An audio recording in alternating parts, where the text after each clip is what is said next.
Vous devez rester regarder à la parole. C'est ce que Branham avait demandé au groupe de croyants qui étaient avec lui pendant qu'il a ouvert les capuchons de la pyramide.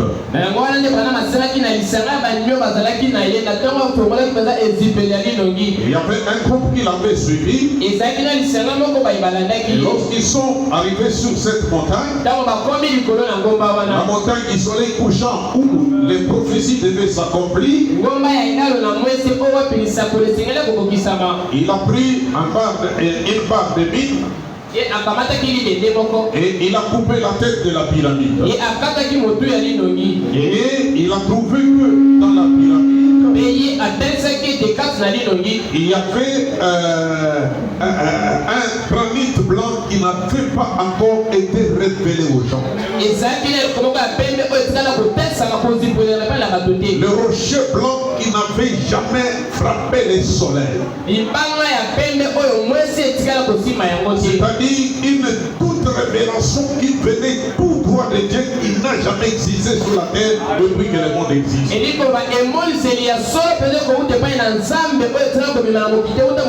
Une prophétie incomparable qui devait venir au temps de la fin,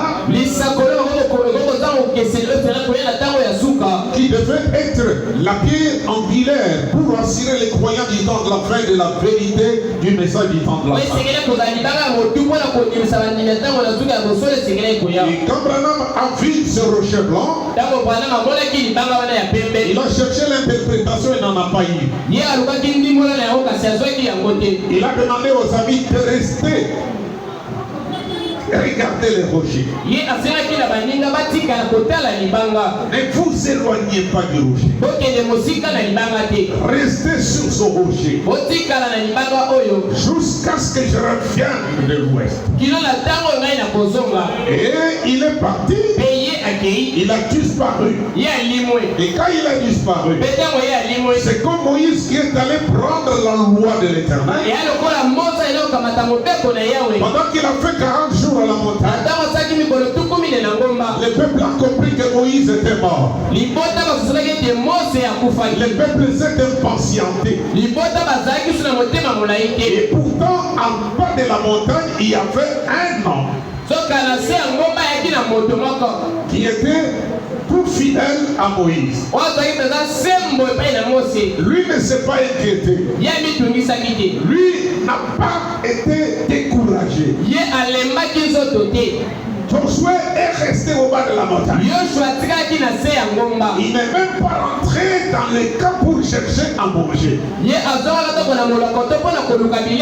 les peuples qui étaient dans les camps, qui mangeaient à leur faim, qui vivaient à leur soif, qui faisaient leurs affaires, ils ont commencé à s'impatienter. C'est Moïse qu'est-il devenu? Peut-être il est mort. Au jour d'aujourd'hui, 40 jours c'est déjà un cadavre et il est déjà décomposé. Nous ne croyons pas qu'il peut y avoir encore quelque chose que nous pouvons attendre de cette montagne. Qu'est-ce que nous devons faire? Nous devons nous organiser à notre manière. Ils se sont détachés, oubliés les paroles que Moïse leur avait données. Ils ont fait un photo. Ils ont commencé un nouveau réveil. Le réveil de l'épouse. Ce sont les 7 tonnerres qui ramènent Jésus sur la terre. Le réveil de l'épouse. C'est le 3e poule. Mais l'absence de Moïse pendant 40 jours a donné naissance à un nouveau réveil. Et ce réveil-là n'était pas le réveil de Moïse, le réveil de l'épouse. C'était un réveil qui était venu pour contredire ce que Moïse avait dit. Et ce mouvement a commencé après l'absence de Moïse de quelques jours. C'est typiquement le tableau de la chose qui se passe actuellement. Le tableau d'aujourd'hui c'est pareil. Madame leur dit, restez sur cette montagne. Regardez les rochers. Moi je vais chercher l'interprétation. Je reviendrai pour vous dire ce que vous devez faire. Ils ne sont pas restés longtemps. La Bible dit, chacun a commencé à un moment donné à prendre sa direction. Il est allé au sud. Il est allé au nord. L'ouest. Nord. Est. Et tout le monde s'est éparpillé dans la nature. Un petit groupe est resté regardant le rocher. Et Abraham est apparu avec l'interprétation du rocher. Et la Bible dit, et le prophète dit, la foi lui a dit, retourne à Jeffersonville. Retourne dans ton tabernacle. Retourne dans ton église. Et la révélation du rocher blanc te sera donnée aux filles et à mes filles. Mes amis, la Bible est en train de nous interpeller. Je vous exhorte, frère, de ne pas vous éloigner des choses que vous avez entendues. Restez toujours avec ces choses que vous avez entendues. N'allez pas loin d'elle.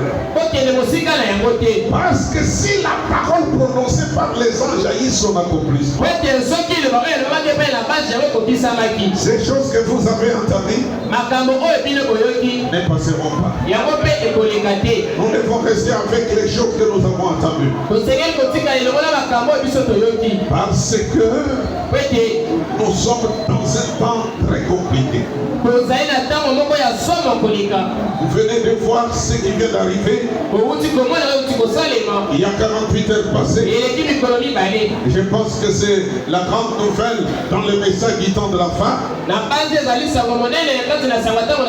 On est en train d'en parler partout. On a essayé d'en parler vendredi. De la montée du nouveau pape américain. Et de ce que les prophètes avaient mis en exergue pour l'épouse. Qu'est-ce qui devait arriver après la montée de ce pape? Parce que beaucoup de choses vont se déchaîner. Ce n'est pas seulement pour que nous puissions aller là-bas. Merci Seigneur, Branham était un vrai prophète et ce qu'il a dit s'est accompli. Ce n'est pas ça, c'est que nous on doit lire dans cette prophétie.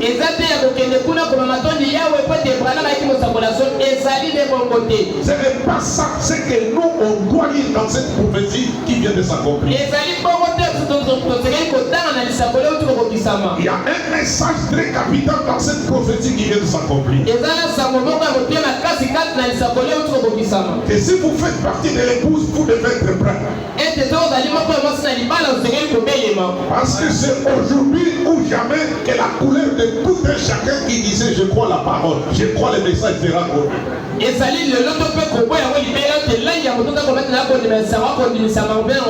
Avec tout ce qu'il y a maintenant comme mouvement dans le pays. Et comme je le disais ici chez nous, avec les ministres de la justice, avec tout ce qui commence à se fabriquer autour des permis de culte. Et toutes ces choses qui doivent arriver, c'est que bientôt les choses vont se resserrer beaucoup plus. Cette liberté que vous avez de prier sera limitée. On va commencer à vous dire, vous n'allez pas prier comme ça. Vous allez déranger les voisins. Parce qu'il a déjà signé aussi notre ordonnance demandant qu'on va maintenant commencer à arrêter pour les nuisances sonores.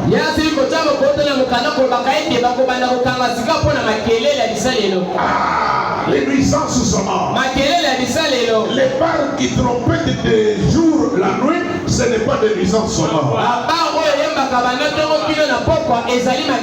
Parce que là, il faut se retrouver tous pour boire. Mais les nuisances sonores viendront quand nous on va dire, nous allons nous retrouver ici la nuit pour manger la cette nuisance sonore.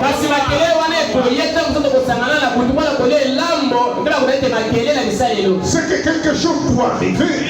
Quelque chose est arrivé pour nous réveiller. De rester avec ce que les prophètes ont dit. Comment échapperons-nous? C'est ce que la Bible se pose comme question. Et c'est la question que nous nous posons aussi. Comment échapperons-nous? En négligeant un si grand salut. C'est celui qui a été d'abord démontré par le Seigneur Jésus-Christ lui-même. Et qui a été confirmé par ceux qui l'ont entendu. Jésus a appuyé leur témoignage par des signes de prodiges pour confirmer que ce qu'il disait était la vérité. Et le mercredi, je vous ai dit, vous devez garder ça en mémoire. Le salut n'est pas une cérémonie. Le salut n'est pas c'est pas un rituel. Parce que vous allez trouver aujourd'hui le monde des églises. Il y a des rituels. Qu'est-ce que j'appelle le rituel? C'est-à-dire un système selon lequel, ou une coutume selon laquelle, un homme monte là avec des soutanes. Et on dit que c'est un prêtre. Et il est conduit là par un groupe d'acolytes. Ils viennent là, ils s'inclinent. Il se lève. Il prend s'asseoir, on tourne. Ce sont des rites. Et si vous remarquez, c'est devenu l'habillement ecclésiastique aujourd'hui. Toutes les églises, même dans le monde des églises de réveil, tout le monde est en soutane. Tout le monde est en soutane. Parce qu'on trouve qu'on doit avoir l'habillement ecclésiastique. Vous trouvez qu'il y a des cérémonies qui se font. Et les saluts, ce n'est pas ces cérémonies. Ce ne sont pas ces rites auxquels les églises se sont données aujourd'hui.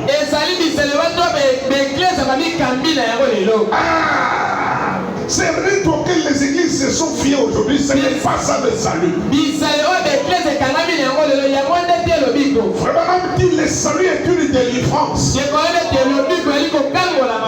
Le salut, c'est une œuvre achevée.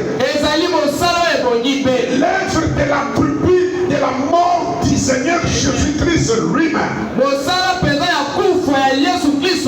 Et mercredi, le prophète nous a révélé quelque chose qui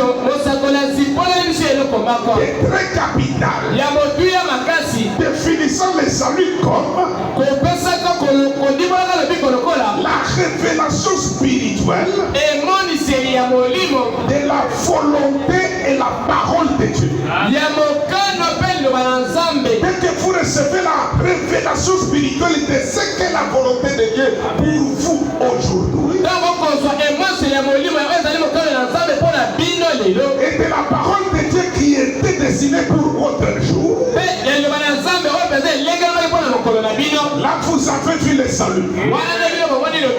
Là, vous avez vu les saluts. C'est pourquoi Siméon pouvait chanter.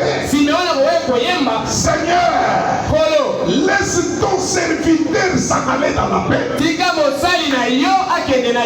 Parce que mes yeux ont vu ton salut. Les saluts que tu avais promis à Israël.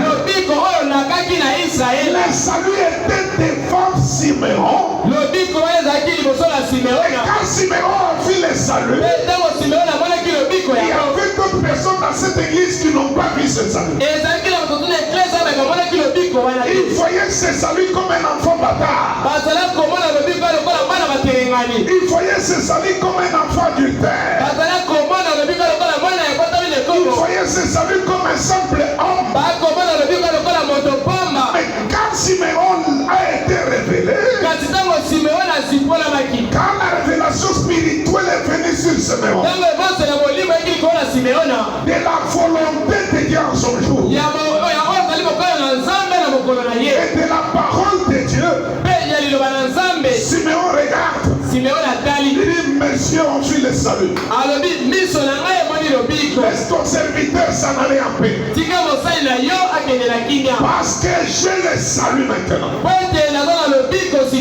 Et pourquoi Branham dit, si vous n'avez pas reçu la révélation spirituelle de ce qu'est la volonté de Dieu,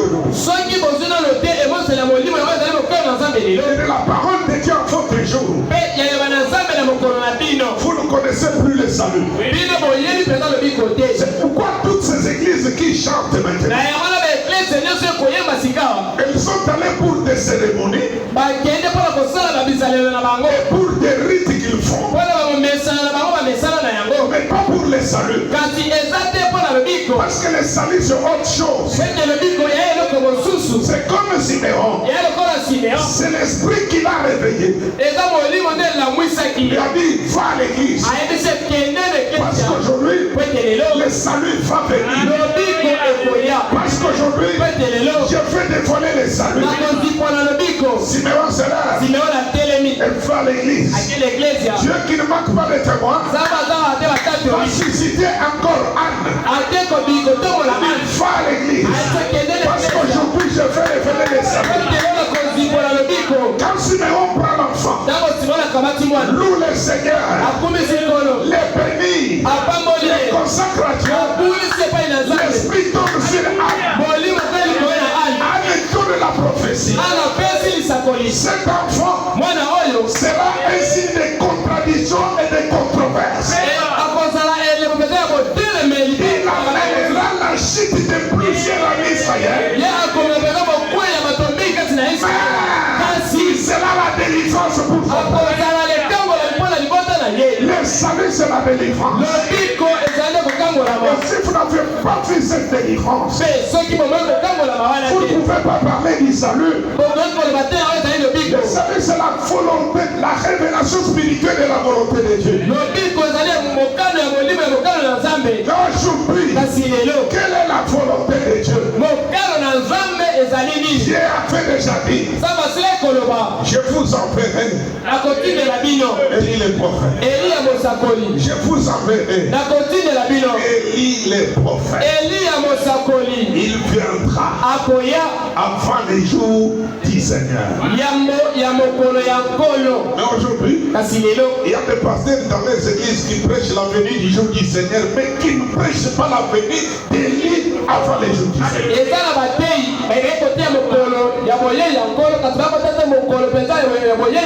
Lisez très bien votre Bible. J'ai toujours aimé lire cette écriture. En Matthieu chapitre 17.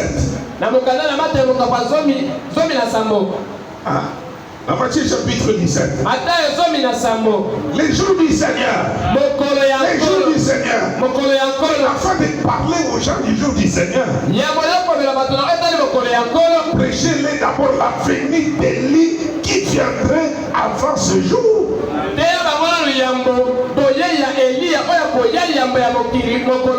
Voilà. Allez avec moi dans Matthieu chapitre 10. Parce que là, je vais lire dans la Bible. Dans ma Bible ici. C'est pourquoi je l'aime. Bien qu'elle soit vieille, mais je la garde parce que. Écoutez. Je suis au verset 10. Je vais lire le verset 10 et le verset 11. Les disciples lui posèrent cette question. Pourquoi donc les scribes disent-ils qu'Élie doit venir premièrement? Écoutez la question. Pourquoi les scribes disent qu'Élie doit venir premièrement?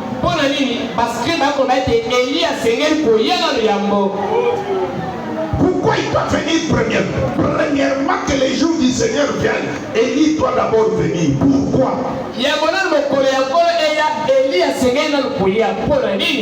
Écoutez, verset 11. Jésus répond à cette question. Il répondit, il est vrai. Il est vrai qu'Élie doit venir. Là, il a répondu à la question. Pourquoi les scribes disent-ils qu'Élie doit venir premièrement? Il répondit en disant, il est vrai qu'Élie doit venir. Pour faire quoi? C'est Élie qui doit venir. Ça c'est Jésus en son jour. Sur scène. Il y a 2000 ans de l'histoire passée. Il prophétise.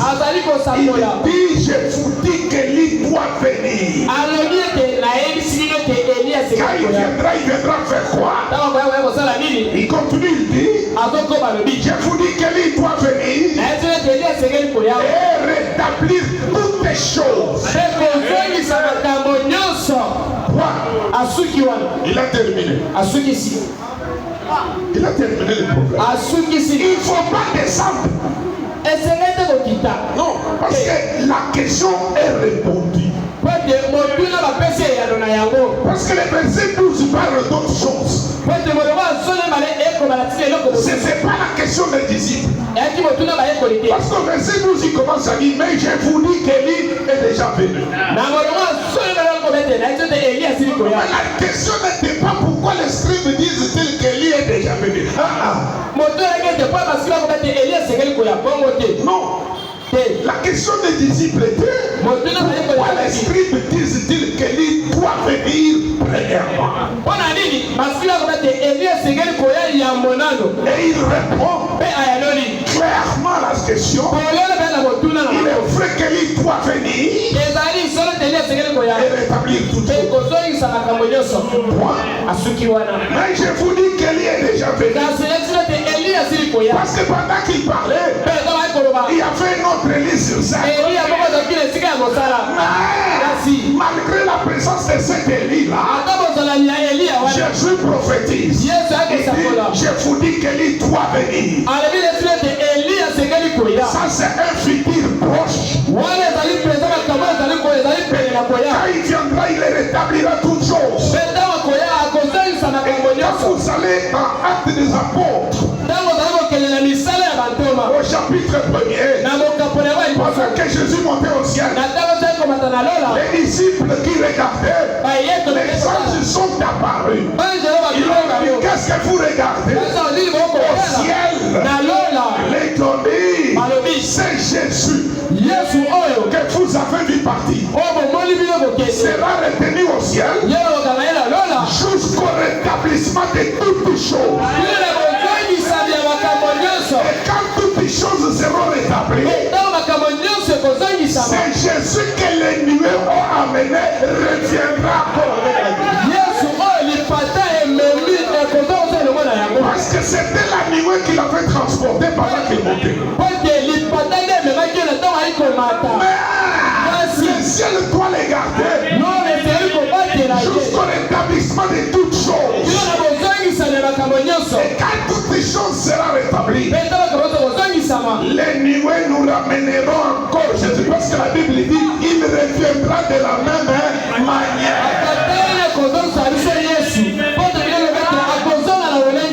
Il reviendra de la même manière que vous l'avez vu monter. Il était monté une nuée. Il revient une nuée. C'est pourquoi le 28 février, la question a été posée. Messieurs, et dites-vous que c'est quoi? Qu'est-ce qui est arrivé à la montagne du soleil couchant? Qu'est-ce qui est arrivé? C'était Dieu qui faisait l'histoire. C'était Dieu qui accomplissait sa parole. C'était Dieu qui accomplissait la parole.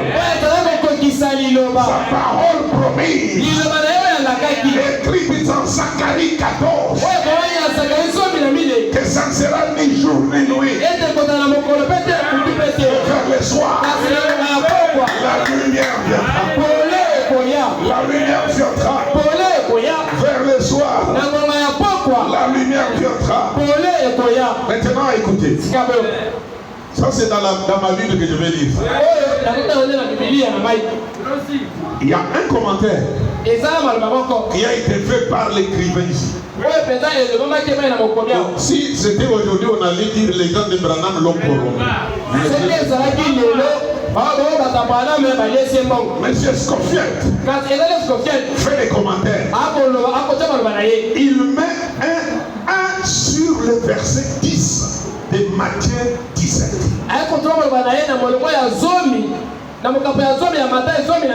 Et il fait des commentaires en bas de la page. Écoutez ce qu'il dit. Matthieu 17, verset 10. Comparable à Malachie chapitre 3, Malachie chapitre 4, verset 5 et 6.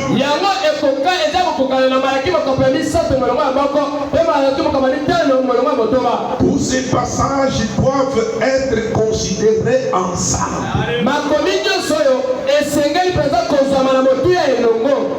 Premier commentaire, il dit ici dans Matthieu 17, 10, Christ confirme la prophétie précise.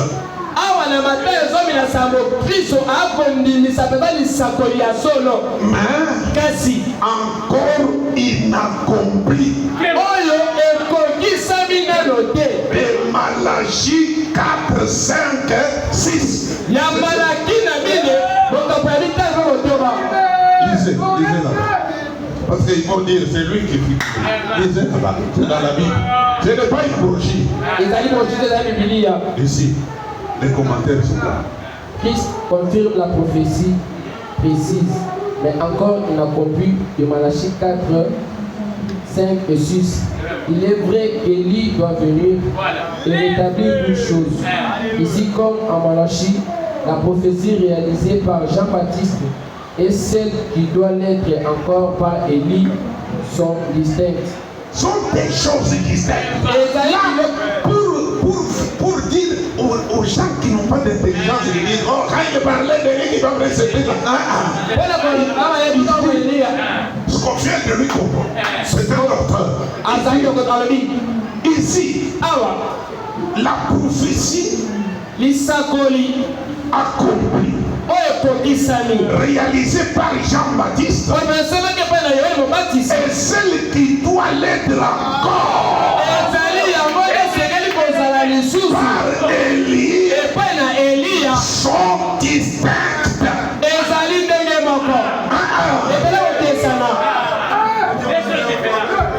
Sont distinctes. Des choses différentes. Ne confondez pas ça. Élie de Malachie 4, 5, 6, c'est Élie de Malachie 3. Non. Jean-Baptiste était Élie de Malachie 3. J'envoie mon messager devant ma face pour préparer les chemins. Et quand Jean-Baptiste vient, on lui pose la question. Qui dis-tu que tu es? Il dit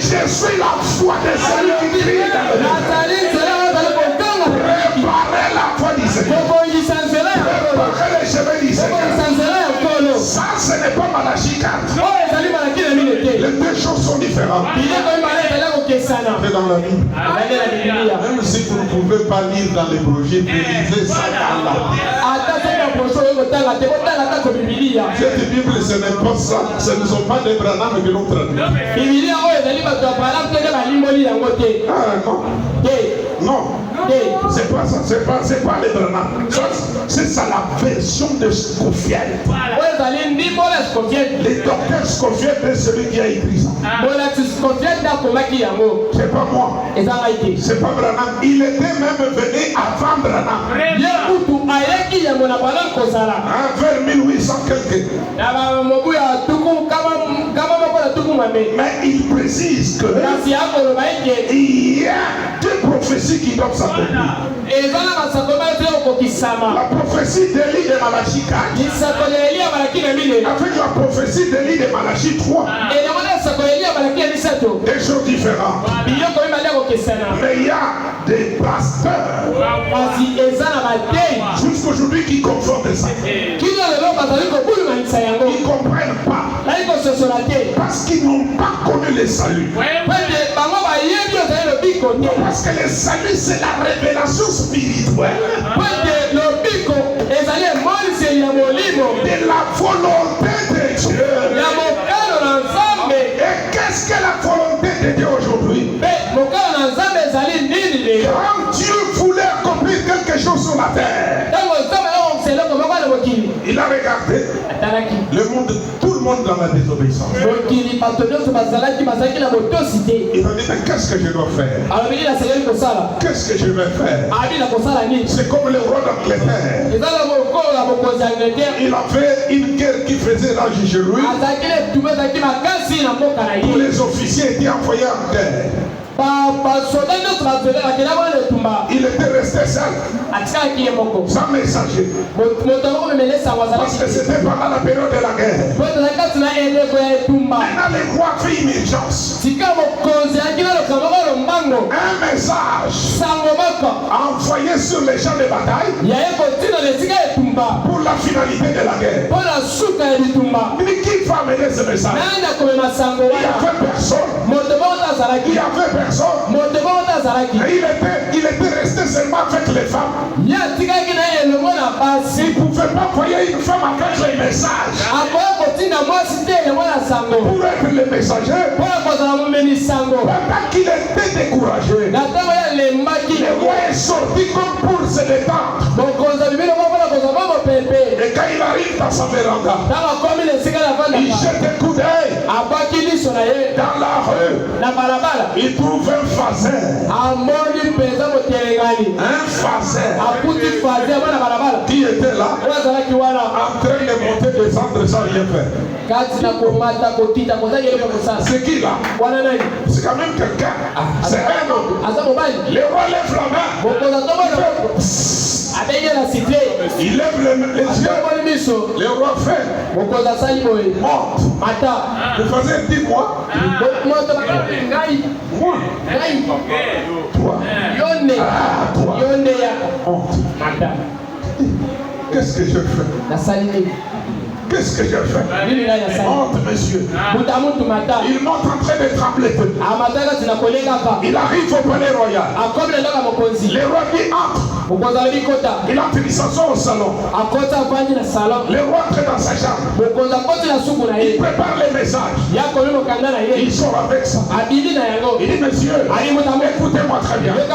Tu as fait quelles études? Moi. Et l'autre côté. Tu fais quoi? Rien. Et l'autre côté. Tu n'as pas de travail? Rien. Et l'autre côté. Mais tout le monde est en guerre. Toi, qu'est-ce que tu fais ici? Il dit, écoute, j'ai une mission spéciale pour toi. Je dois t'envoyer pour une mission spéciale. Tu vois ce message? Ça doit arriver sur les champs de bataille. Est-ce que tu comprends? Ça doit arriver sur le champ. C'est pour la finalité de la guerre. Donc, comme tu es là, sur place, Tu ne rentres pas chez toi. Je t'envoie. Tu vas jusque sur les champs de bataille. Tu vas amener ce message à la destination du peuple anglais qui est dans la guerre. Est-ce que tu comprends? Il prend le message. Il lui donne le message. Alors tu peux partir. Dis merci. Je vais donner à qui? Tu vas donner au général du corps d'armée. Et notre général du corps d'armée, c'est le Seigneur Jésus-Christ lui-même. Quand ce monsieur voulait tourner les dos pour sortir, le roi dit rentre. Le message n'arrivera pas. Parce qu'il n'y a aucune preuve que c'est moi qui t'envoie. Comme c'est moi qui t'envoie, il doit y avoir de preuves. Donc attends.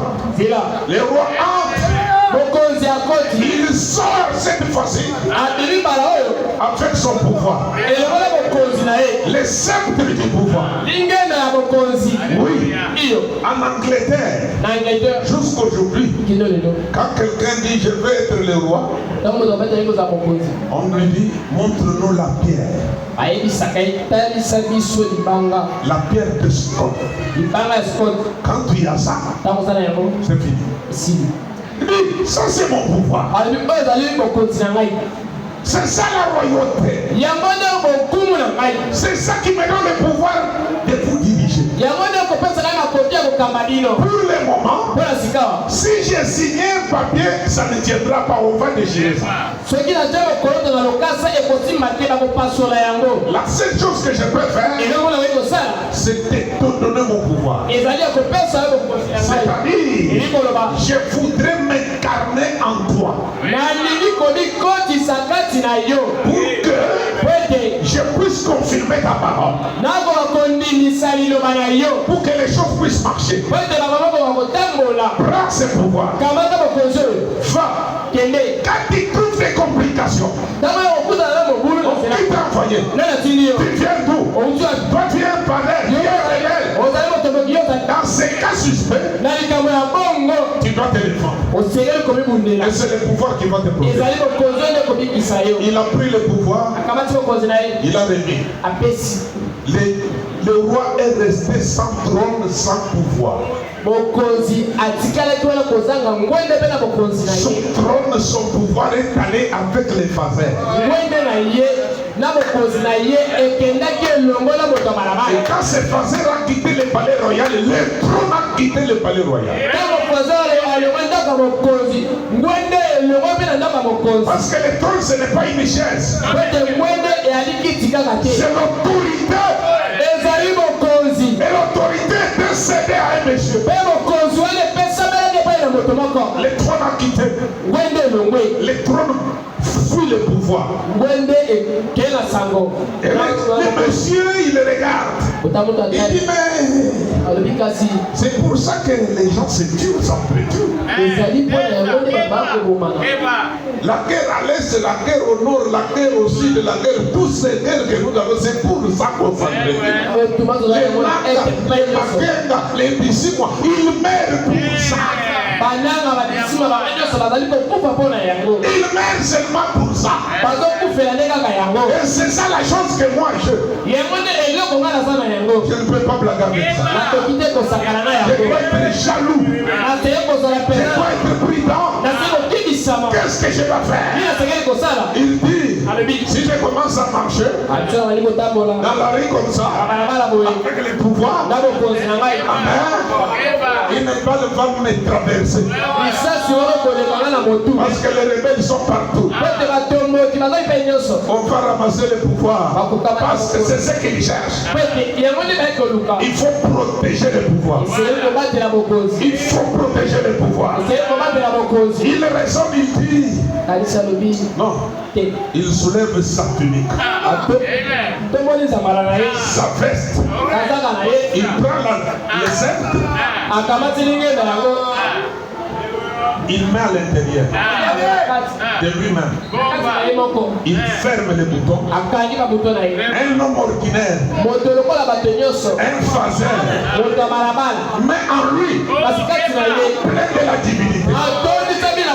Les pouvoirs, l'autorité en lui. Quand les gens regardent,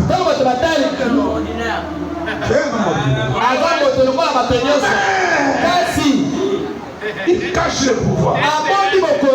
Alléluia. C'est ce que Dieu a fait dans cet âge, dans cette génération.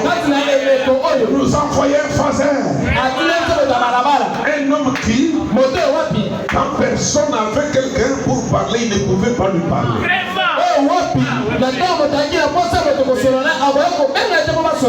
Non, il ne pouvait pas perdre son temps. Peut-être quand il manque quelqu'un dans quelques minutes, il me dit, monsieur, comment tu t'appelles? Branham? Tu viens de Kentucky. Mais ton anglais, tu l'as étudié où?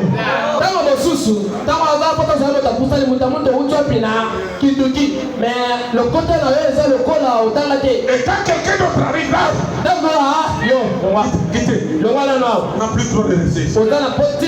C'est ça la personne que Dieu a pris. Et il lui a donné les pouvoirs. Il a caché ses pouvoirs à l'intérieur. C'est pourquoi Branham dit, cette colonne de feu que vous voyez sur la photo, 3 cm de l'endroit où je me tiens. Elle est en train de s'installer. Elle est en train de s'installer à moi. Les pouvoirs étaient en lui. Et il est allé pour terminer la guerre. Il est allé pour terminer la guerre. C'est pourquoi vous voyez, qu'Abraham est arrivé en Afrique d'ici. Il n'avait qu'une seule mission. C'était de terminer l'apartheid. Il n'était pas venu pour chasser. Il était venu pour terminer la guerre. Il n'était pas venu pour chasser, pour faire la chasse. Non. Non. Il était venu pour terminer la guerre. Pourquoi quand il est arrivé à Pretoria, il se met debout. Il prêche un serment. Les miracles se produisent. Les gouverneurs sortent par la fenêtre. Il s'est dit jamais vu depuis que je suis dans ce pays. Il a vu les noirs et les blancs s'embrasser.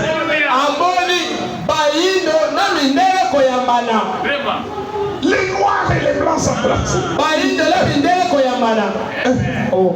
Apartheid. En plein apartheid.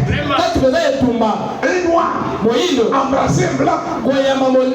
Non, ça ne peut pas se faire. Qui dites-vous que c'est?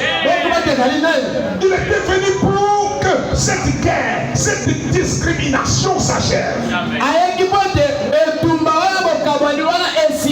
Mes amis, le salut, c'est la révélation spirituelle de la volonté de Dieu.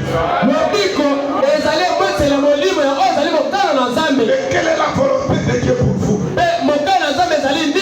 Jean chapitre 3 dit, Dieu a tant aimé le monde. Il a envoyé son fils unique afin que quiconque croit en lui ne périsse pas. C'était la volonté de Dieu. Quand Jésus était venu sur la terre. Et quelle est la volonté de Dieu aujourd'hui? Qu'est-ce que Dieu voulait que ce soit aujourd'hui? Les gens ne connaissent pas ça. Hein? Il prêche aux gens le salut.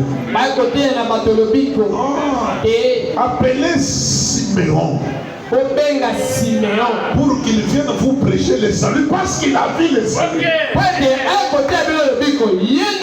Il connaît le salut. Il vous dira dans les termes clairs qu'est-ce que le salut. Le salut, c'est une délivrance. Mais quand vous voyez les gens aujourd'hui cramponnés à une dénomination, ça c'est mon église. Moi je ne dis même pas que cette église qui a fait de moi ce que je suis. Si je suis ce que je suis, l'église ne peut pas faire de toi ce que tu es. Parce que le salut c'est l'attribut de la mort de Jésus. Tout ce qui a été sauvé l'a été lorsque Jésus mourit. L'église n'est pas morte pour toi la croix. C'est Jésus qui est mort pour toi. Les croyants restent attachés à l'église. Ils minimisent le salut au dépens des privilèges qu'ils ont dans les églises.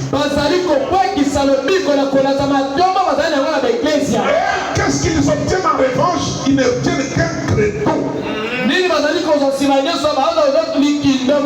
Parce que le salut ne proviendra jamais d'une église. Jamais.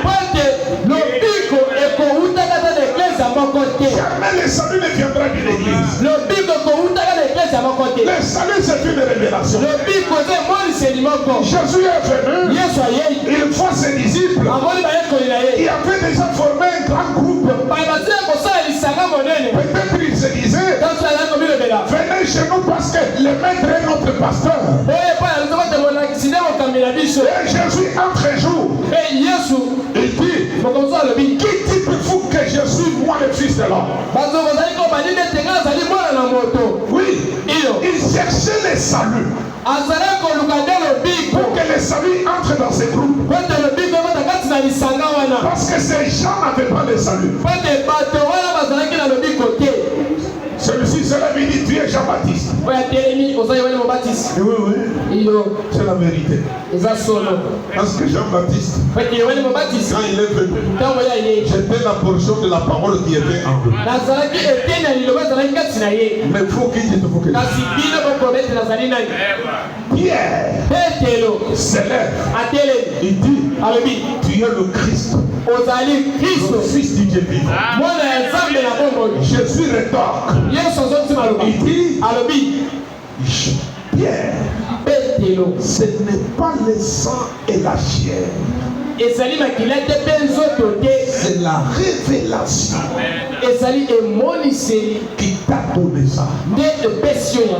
Comme tu as reçu la révélation du salut, aujourd'hui on commence l'église. Ce que les groupes n'avaient pas pour donner, Jésus l'avait pour donner. Le salut ne proviendra pas d'aucune église, quelle qu'elle soit. Le salut viendra de la révélation que tu recevras de Dieu, de sa volonté pour ton jour. Et là la question que nous pouvons nous poser ce matin, quelle est la volonté de Dieu pour nous aujourd'hui? Qu'est-ce que Dieu veut pour moi? Je prends au commencement, il n'en était pas ainsi. Je vais lire quelque chose là-bas. Prêché le 25 novembre 1959. Paragraphe 21. Donc, l'homme prend et construit des églises. Et il y établit des credos. Et il y établit des credos. Quand Jésus est venu sur la terre, il a trouvé des précieuses personnes qui cherchaient à trouver le salut dans l'église.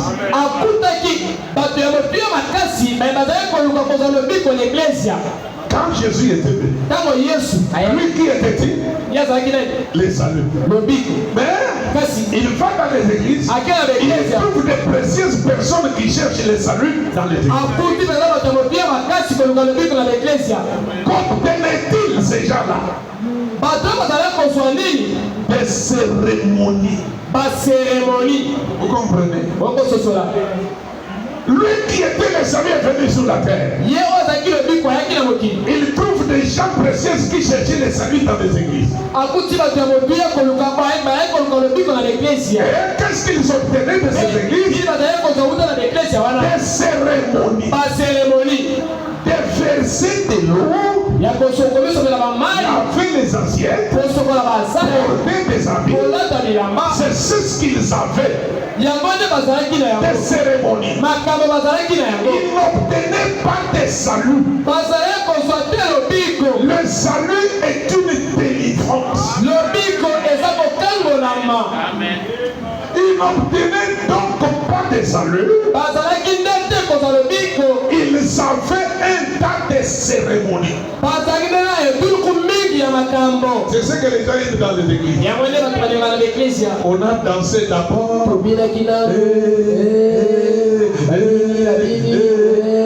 À un moment, c'est ça. Vous allez aujourd'hui, vraiment notre église. C'est ce que les gens aiment dans l'église. C'est ça.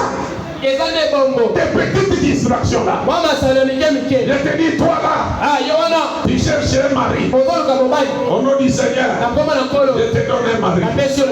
Déjà, demain, quand tu vas sortir, tu vas croiser monsieur. C'est ton mari que Dieu t'a envoyé. Toi, tu cherches l'argent. Je te donne l'argent. Cérémonie. La cérémonie. Ce sont des cérémonies. C'est la cérémonie. Ce sont des cérémonies. Et ça, c'est la cérémonie. Et les gens sont là. Vous croyez qu'ils sont venus pour les cérémonies? Non, non, non. Ils sont là pour les cérémonies. Si on n'a pas fait des cérémonies, les pasteurs là qui a prêché aujourd'hui, pourquoi? Parce qu'il n'a pas fait des cérémonies. Comme j'ai vu dans une église, c'est toi, à Kanagaou, un prédicateur du message, il prêche, il dit, Sœur, Dieu vous a béni, il vous a donné des seins très beaux. Les sœurs qui ont des seins très beaux, qu'ils passent ici, que nous les montrent. Les sœurs qui sont là.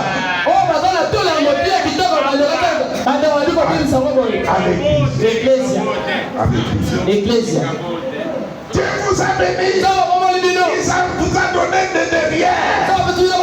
Les femmes qui ont des bons derrières, ce sont les Congolais. Surtout les Balouba. Les femmes qui ont les derrières qui les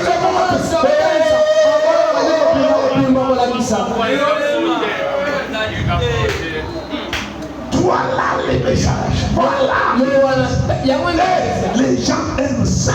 Et vous allez voir ces femmes-là. Notre pasteur, il prêche. Pour eux, c'est ça. Cérémonie. C'est ce qu'on va chercher. Est-ce que vous êtes avec moi, mes amis? Il faut chercher des cérémonies. Mais la vérité de la parole. Non. Et vous allez voir des choses comme ça. Et quand on vient mettre de l'ordre, Dieu n'aime pas des distractions comme ça. Prêche la parole. C'est ce que la foi a dit à Timothée. Prêche la parole. Dans les temps favorables ou non favorables. Insiste. Corrige. Représente. Aujourd'hui, on ne réprimande pas. Quand tu vas réprimander, ils vont fuir. S'ils venaient aujourd'hui, que trouverait-il pratiquement? La même chose. Les gens qu'on compte sur l'église pour les saluts, et ils obtiennent un tas d'écriteaux. Ce qu'il faut, c'est le Saint-Esprit. pas les credos. La puissance, c'est ce qu'il nous faut. L'église est fondée sur la nouvelle naissance. Et le Saint-Esprit, il dirait la même chose aujourd'hui qu'autrefois. Quand nous disons, nous récitons les credos des apôtres, il dirait, au commencement, il n'en était pas ainsi. Montrez-moi là où se trouvent les credos des apôtres dans la Bible. Cela n'a jamais existé dans la Bible. Il y a une portion de dans la Bible. C'est un tas de credos élaborés par l'homme. Et les apôtres avaient un quelconque credo. Si les apôtres avaient quelconque credo, c'était se repentir.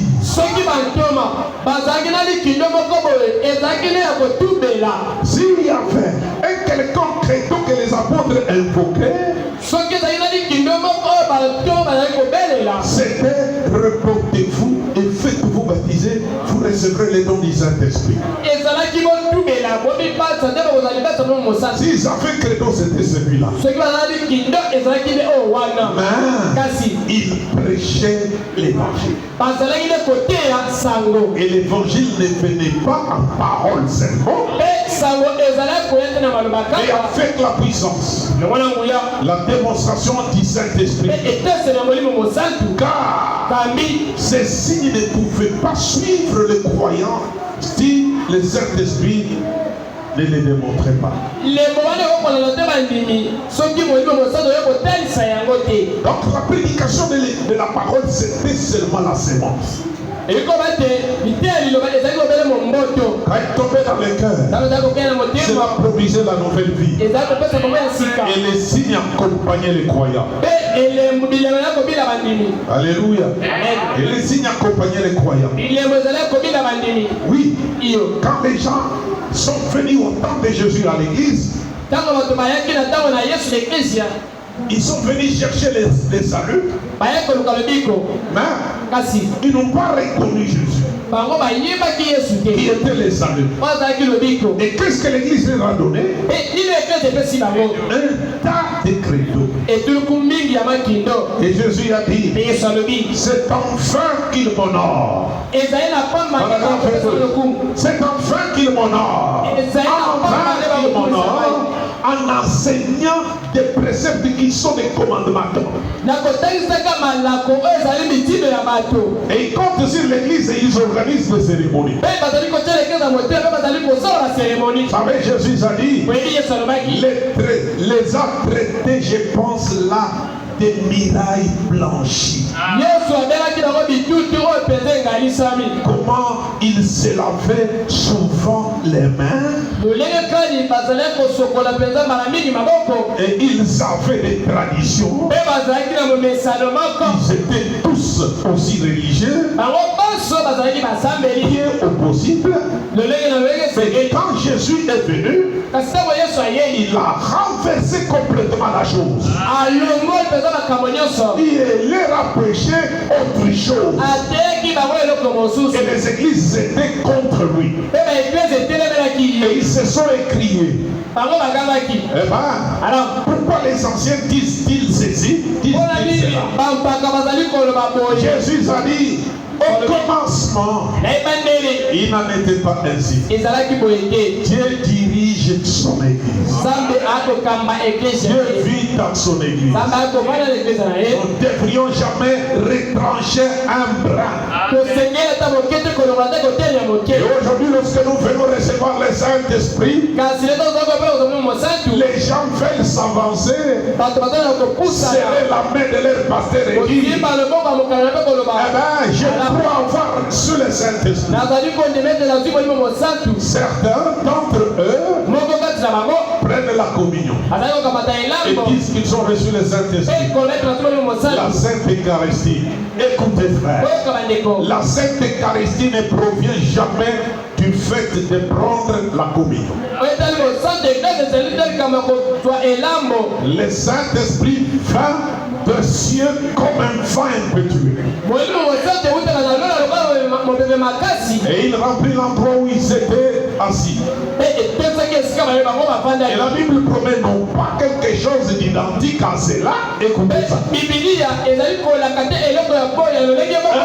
La Bible ne promet pas qu'aujourd'hui encore un vent impétueux viendra dans l'église pour remplir tout le monde comme le Saint-Esprit là-bas. Non. Mais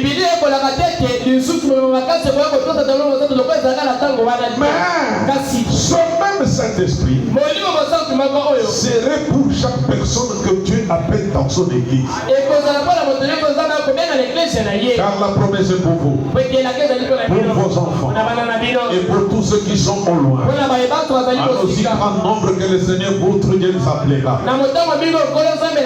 Même jusqu'à ce matin, à ce soir, non pas quelque chose d'identique à cela, mais le même Saint-Esprit, la même bénédiction, avec les mêmes signes, avec les mêmes prodiges, Dieu veut venir comme ça. Et c'est ce que Dieu veut.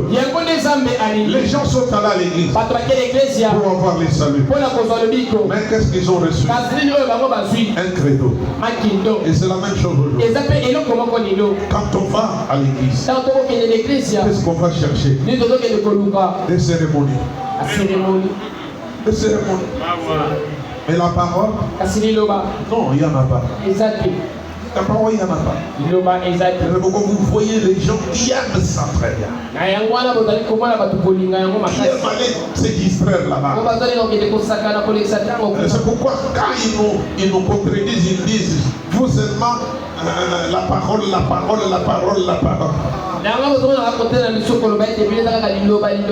Mais pour que le Saint-Esprit vienne sur les gens, Dieu a dit à Ézéchiel, prophétise. Fils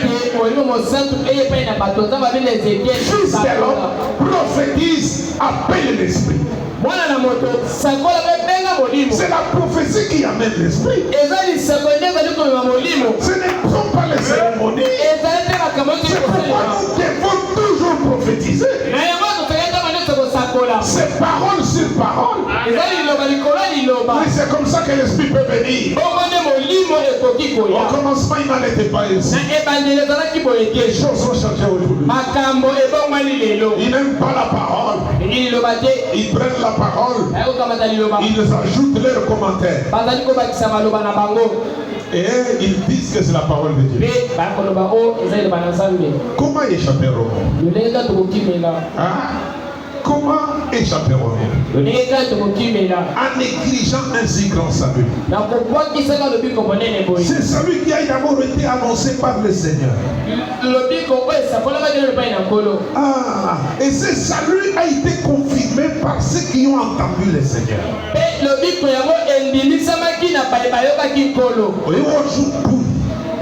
Ce même salut est en train d'être prêché par ceux qui ont écouté le Seigneur. C'est pourquoi je vous dis ce matin, le message de l'heure, c'est la voix de Dieu en ces derniers jours. Le message de l'heure, c'est la voix de Dieu en ces derniers jours. C'est que Dieu, en ces derniers jours, a parlé encore. Comme il avait parlé à la Pentecôte, comme il avait parlé au commencement, pour que ceux qui l'ont entendu trouvent le salut avec l'évangile à donner aux gens. En ces temps de la fin, Jésus a parlé encore pour que celui qui l'a entendu trouve le salut. Et l'évangile a prêché aux gens. C'est la foi des gens ces derniers jours. Le Fils de Dieu qui s'adresse de nouveau à son peuple. Parce que c'est la promesse de Dieu. Hébreux chapitre 1er. Qu'est-ce que la Bible dit? Oui. Le message c'est quoi? C'est la voix de Dieu en ces derniers jours. La Bible dit ceci. Après savoir autrefois à plusieurs reprises et de plusieurs manières parler à nos pères par des prophètes, Dieu dans ces derniers temps nous a parlé par le Fils.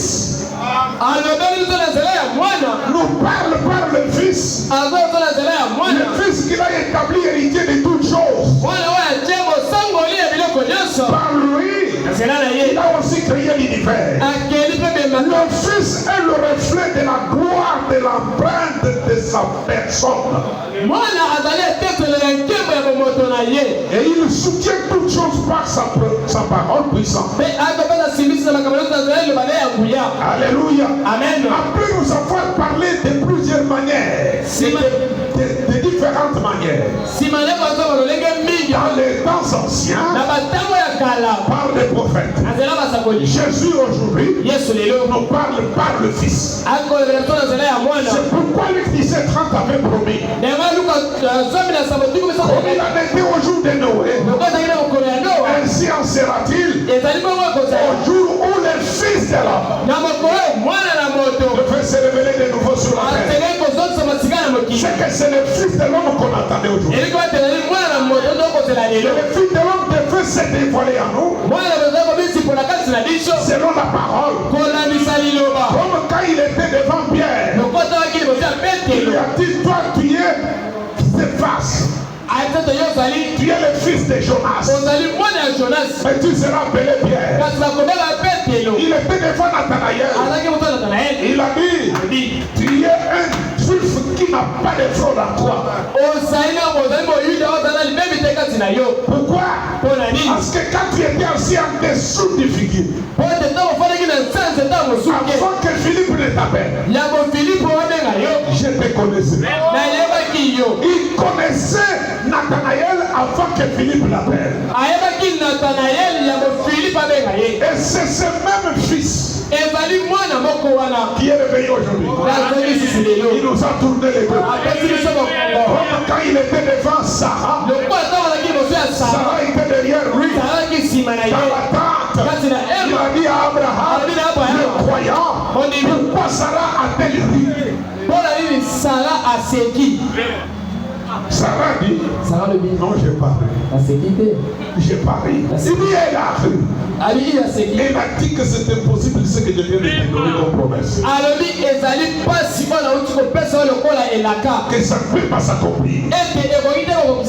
Mais je te dis, à la même période, Sarah, pas quelqu'un d'autre, pas donner naissance à un enfant.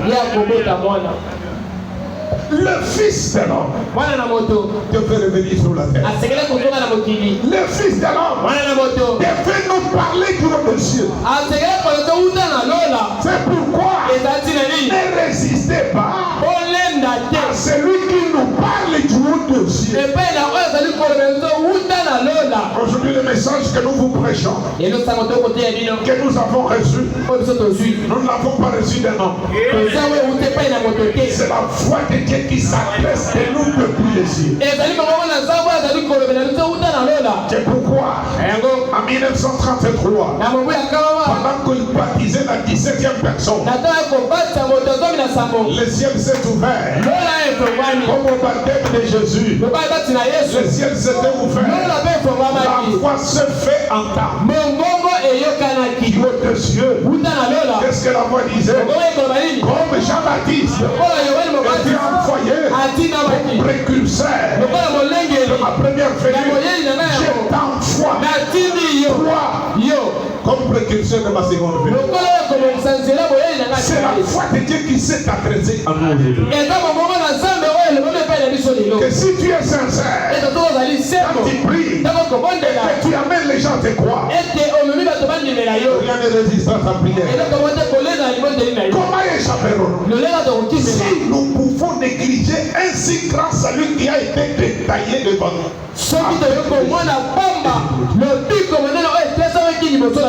Parce que Dieu s'est abaissé aujourd'hui.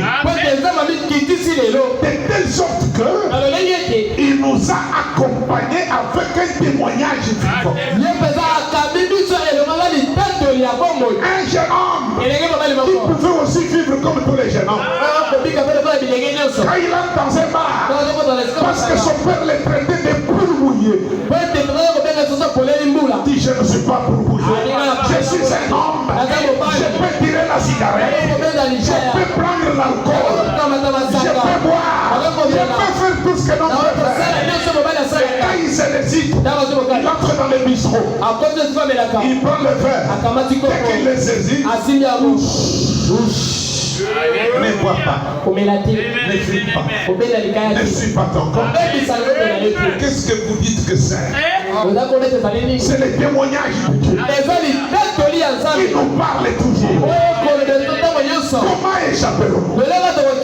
Parce que ce même Dieu qui pouvait marcher avec Abraham a marché avec Abraham aujourd'hui. Ce même Dieu qui pouvait faire des prodiges a fait des prodiges aujourd'hui. Comment échapperons-nous? En négligeant un si grand salut. Le salut qui est la révélation spirituelle de la volonté de Dieu aujourd'hui. Qui nous prouve que William Branham. Écoutez, comment échapperons-nous en négligeant un si grand salut? C'est entaillé dans des prophéties. C'est entaillé dans des prophéties. La prophétie est tournée en 1954. Elle vient s'accomplir en 2025. Qu'est-ce que vous dites? C'est entaillé. C'est entaillé dans des prophéties. Gardez dans les annales de l'histoire. Attendez les jours que vous ferez les conseils de l'église se former. Un pape sortira des États-Unis d'Amérique. Et lorsqu'il sera élu, c'est lui qui animera l'image de la bête. Et vous allez voir les choses qui vont arriver. Parce que il y aura l'Amérique au pouvoir aux États-Unis, l'Amérique au pouvoir au Vatican. Oui. L'Amérique au pouvoir aux États-Unis, l'Amérique au pouvoir au Vatican.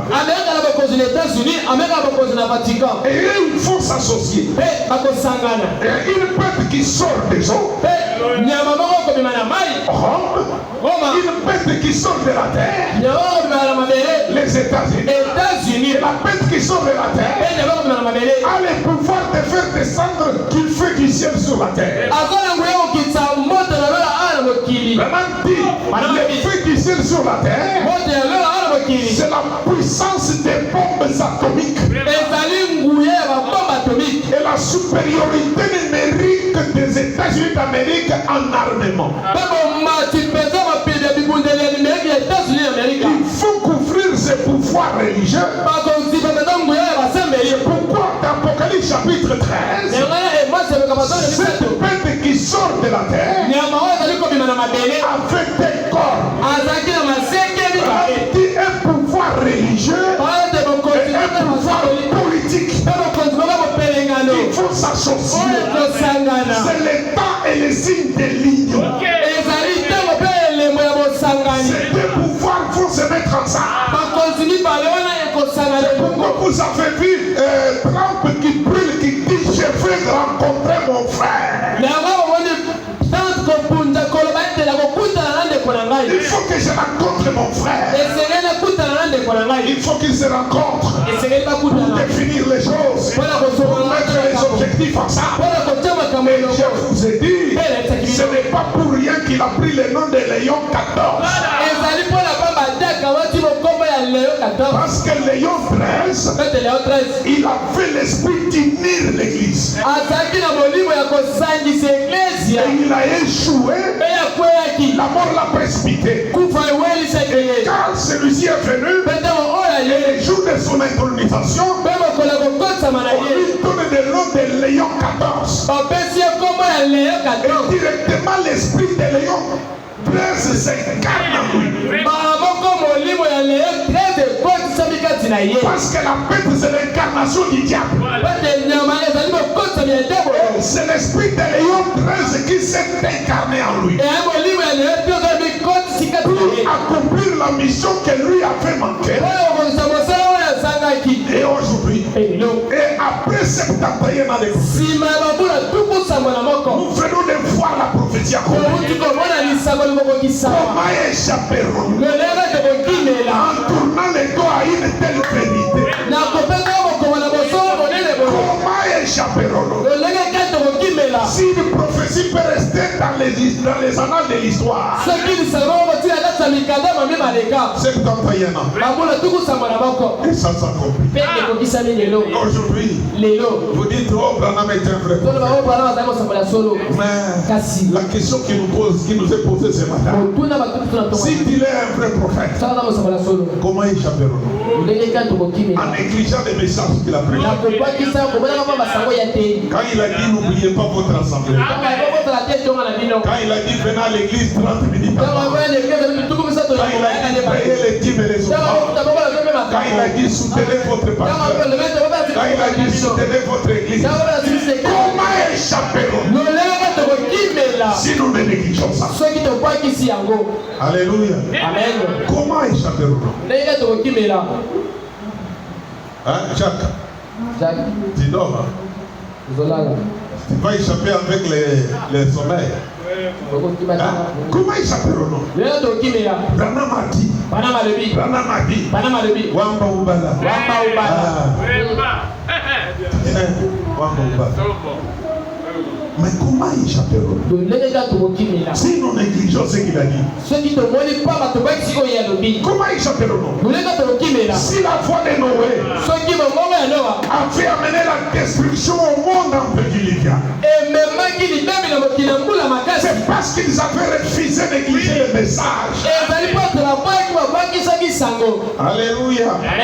Comment échapperons-nous aujourd'hui si c'est la foi de Jésus-Christ qui nous parle encore? Comment échapperons-nous si des prophéties peuvent être gardées dans la Bible 71 ans pour s'accomplir? Qu'est-ce que nous allons dire? Comment échapperons-nous? Comment échapperons-nous si la foi d'Élie avait privé au monde de la pluie pendant 3 ans et demi?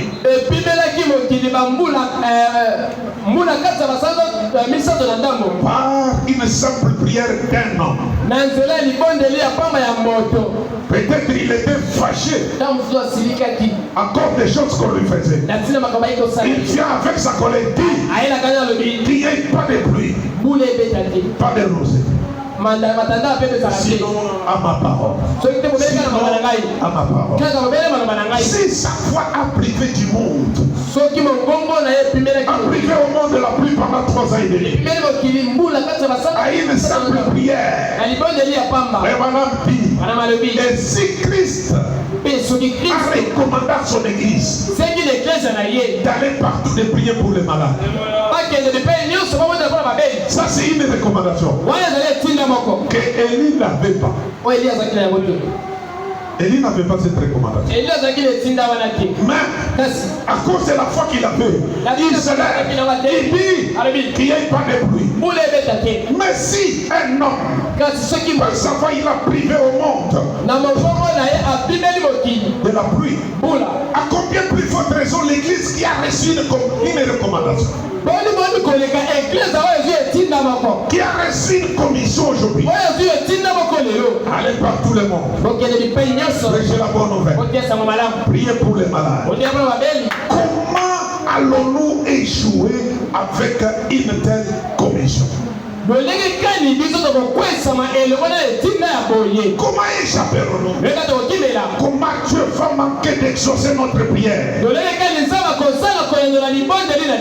Madame dit, nous pouvons faillir parce que nous sommes des hommes. Mais cela ne faillira pas. La parole ne faillira pas.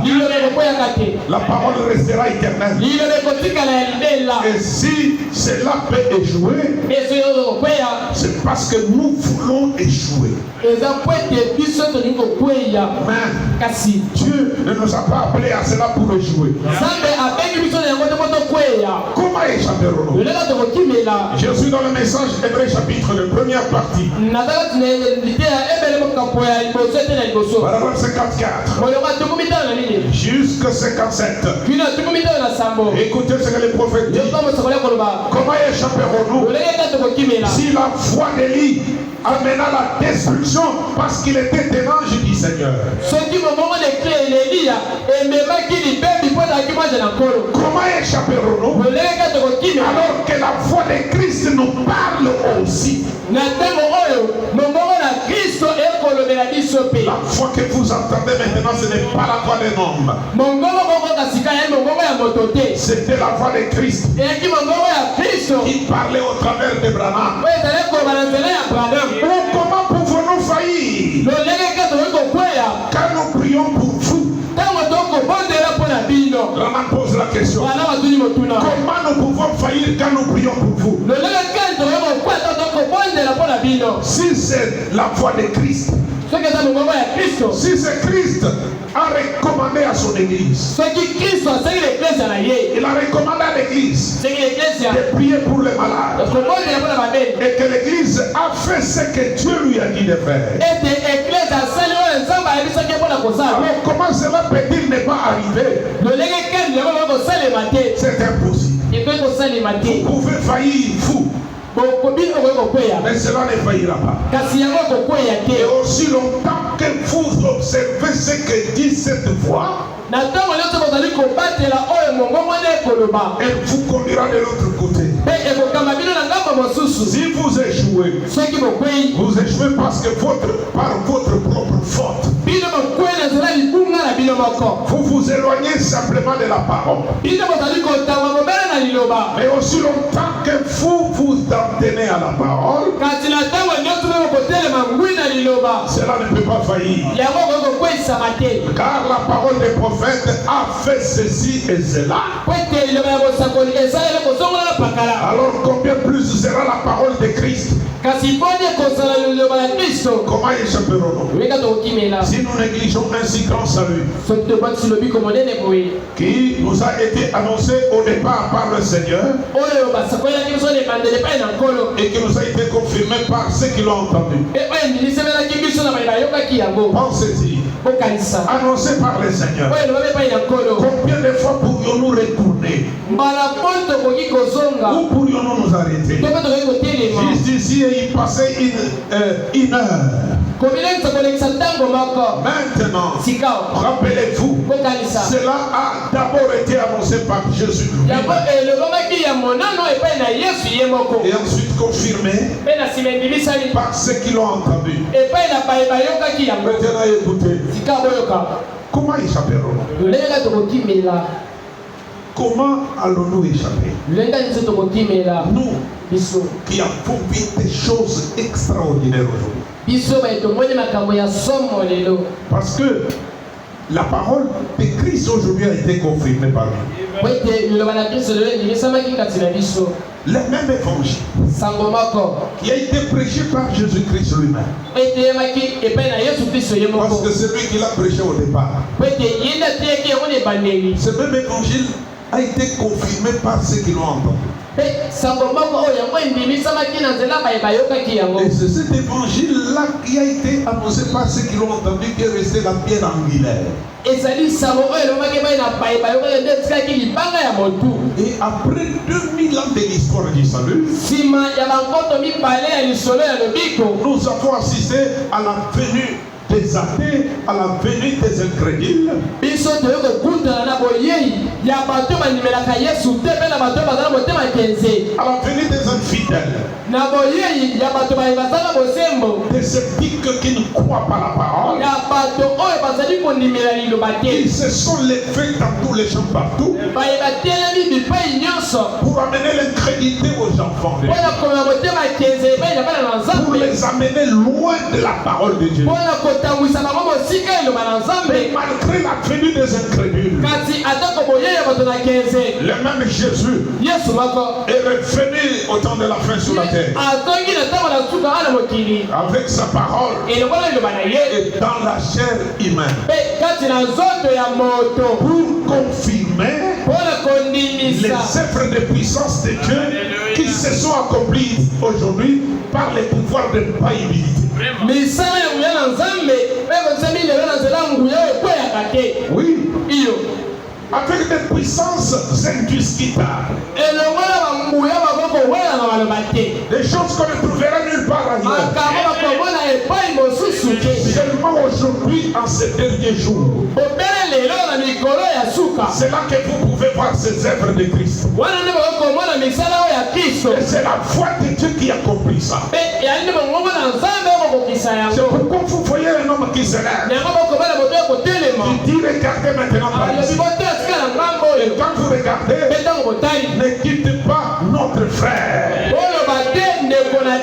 Dites notre Seigneur. Parce qu'il ne s'agit pas de moi, votre frère. La foi que vous écoutez, c'est pas la foi d'un homme, c'est la foi de Dieu qui vous a été destinée pour les hommes. Comment échapperons-nous si nous pouvons douter de ça? C'est que les gens de Branham disent, ils s'exagèrent. Nous n'exagérons pas. La volonté de Dieu aujourd'hui, c'est recevoir William Branham. Parce que la Bible disait, le salut c'est quoi? Attendez, je peux le trouver dans ma Bible ici. La Bible disait, le salut c'est quoi? Parce que les gens ne comprennent pas. 1 Jean chapitre 5. Ça c'est l'interprétation du salut. Verset 20 dit, nous savons que le Fils de Dieu est venu et nous a donné l'intelligence pour connaître le véritable Dieu. Et nous sommes dans le véritable en son Fils Jésus-Christ. C'est lui qui est la vie éternelle et c'est lui qui est le Dieu véritable plutôt et la vie éternelle. Voilà. Et la Bible dit, et la vie éternelle, c'est ce que Jésus disait. La vie éternelle, c'est qu'ils te connaissent toi, seul vrai Dieu. Et c'est lui que tu as envoyé. Écoutez, et la vie éternelle, c'est qu'ils doivent te connaître toi comme seul vrai Dieu. Et c'est lui que tu as envoyé. Si vous ne connaissez pas celui qui l'a envoyé, et vous ne le connaissez pas lui comme le véritable Dieu, vous ne pouvez pas connaître les hommes. Non, moi je connais Jésus. D'accord. On n'en disconvient pas. Mais il y a une manche de choses qui te manquent. Il n'a pas dit la vie éternelle c'est me connaître moi. La vie éternelle c'est me connaître moi, seul vrai Dieu. Et celui que j'ai envoyé. Et qui est-ce qu'il a envoyé?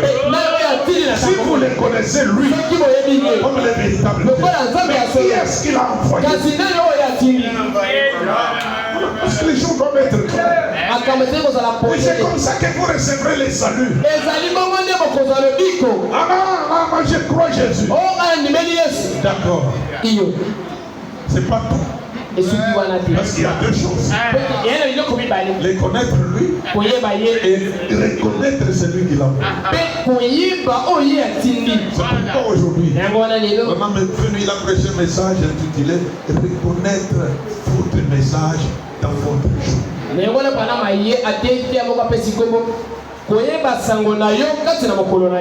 la vie éternelle, c'est qu'ils te connaissent toi, c'est vrai. Dans Jean chapitre, la vie éternelle, c'est qu'ils te connaissent toi, c'est vrai. Et celui que tu as envoyé, c'est alors qu'ils seront la vie éternelle. La vie éternelle ne viendra pas sur vous comme ça parce que vous avez, non, vous l'avez corrompu. Vous l'avez corrompu. Non. Ça viendra de la manière qu'il a prédit dans la parole. Et qu'est-ce qu'il a dit dans la parole? Qu'est-ce qu'il a dit dans la parole? Comment vous allez recevoir la vie éternelle? Voilà. Comment vous allez recevoir la vie éternelle? La vie éternelle.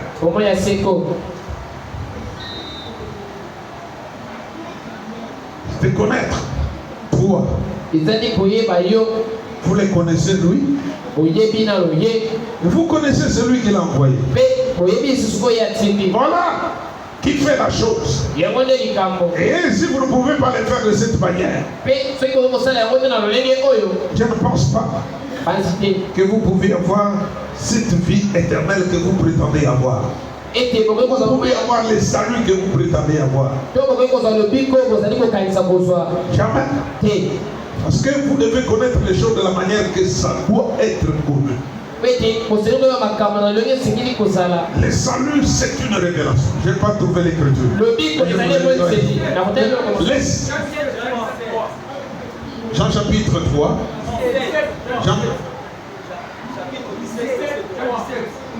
Jean chapitre 17. Voilà. Verset 3.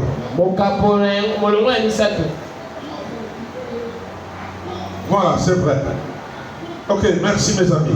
Voilà. Or, la vie éternelle, c'est qu'ils te connaissent, toi, le seul vrai Dieu. Et c'est lui que tu as envoyé. Jésus-Christ. Il faut qu'ils connaissent le seul vrai Dieu. Et qu'ils connaissent l'envoyé de Jésus. Vous ne pouvez pas avoir la vie éternelle comme si vous ramassez de l'argent qui est tombé de la poche de quelqu'un. Vous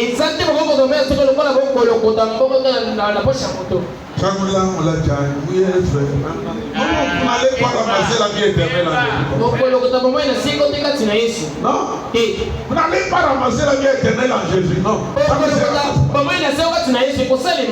Non, mes amis. Vous devez avoir une intelligence. Vous devez connaître le seul vrai Dieu. Vous devez connaître celui qui l'a envoyé. Oui.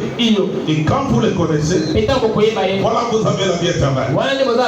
Comment échapperons-nous en négligeant un si grand salut? Mes amis, si vous négligez de manger, vous allez mourir de faim. Si vous négligez vos temps pour les brosser chaque matin, chaque soir, vous allez toutes les perdre. Et si vous négligez les témoignages de la gloire de Dieu que vous avez vu aujourd'hui, et si vous négligez de témoigner des choses que vous avez entendues, parce que l'évangile a été annoncé par Jésus et par ceux qui l'ont entendu. Vous aussi vous l'avez entendu. Parce que la foi de Dieu vous a parlé en ces derniers jours. Et si vous négligez de témoigner des choses que vous avez entendues, vous négligez de donner la gloire à Dieu, la louange à Dieu, vous négligez de chanter pour son honneur. Voilà. Moi je les connais dans la puissance de la résurrection. Je connais le salut, c'est la délivrance. Je suis délivré. J'ai reçu la révélation de la volonté de Dieu et de la parole de Dieu. Je suis délivré. Laissons voir notre joie. Prions le Seigneur. Joignons chants et doux accords. Joignons chants et doux accords. Oui. Mais comment je peux rester? On chante.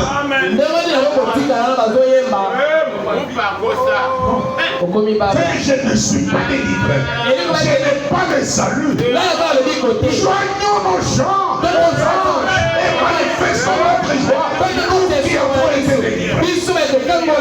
Parce que quelqu'un qui est délivré, il s'associe avec les délivrés. Celui qui a la vie éternelle, il s'associe avec ceux qui ont la vie éternelle. Un fumeur s'associe avec les fumeurs. Un buveur marche avec les buveurs. Mais toi, tu marches avec toi. Comment ils s'appellent? On chante pour le roi des rois, pour celui qui m'a délivré. Parce que le salut, c'est la tribu de la mort de Jésus. S'il ne mourrait pas, moi je t'ai perdu. Mais quand il est mort, je salue mes parents. Maintenant, je dois pas oublier de témoigner pour son honneur, sa gloire. Même David qui était sous les sang des boucs, quand il a résolu la grandeur de ce Dieu-là, dès que les trompettes ont commencé, David dit non. Il a fait les vestes. Il a dit non. Je ne danse pas pour les morts. Je danse pour le roi des rois.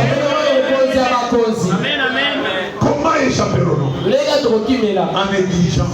Ainsi grâce à Dieu. On chante. Alléluia. Alléluia. Est-ce que c'est normal? Est-ce que c'est vrai? Est-ce que c'est normal? Vous chantez pour qui? Même Paul là, elle s'est réveillée, il a dit arrêtez. Vous chantez pour qui? Pour moi qui meurs. Arrêtez. Si un cadavre peut se réveiller parce que vous avez mal chanté, mais comment le Seigneur des Seigneurs, c'est lui qui est vivant au siècle des siècles, lui il n'est jamais mort, il est mort, il est ressuscité. Et de la manière que vous chantez là, mettez-vous en tête. Oh, comme moi j'ai porté une nouvelle blouse, je ne vais pas souiller pour que ça puisse se souiller. Je ne bouge pas.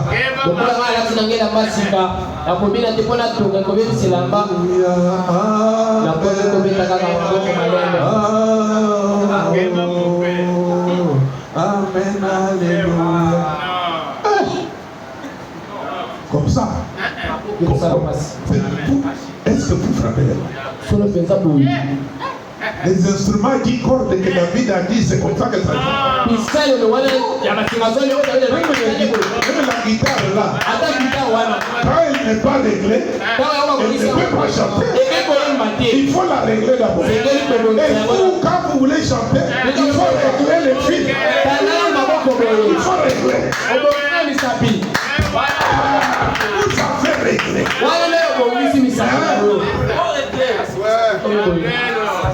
Comment échapperont? Que le Seigneur vous bénisse. On va chanter, on va glorifier le nom de celui qui vit au siècle des siècles. Puis le roi des rois, le Seigneur des seigneurs. Comment échapperons-nous si on néglige de donner la gloire à ce Dieu-là? Si on néglige de chanter pour ce Dieu-là, si on néglige de témoigner pour son honneur, comment échapperons-nous? Ce n'est pas possible.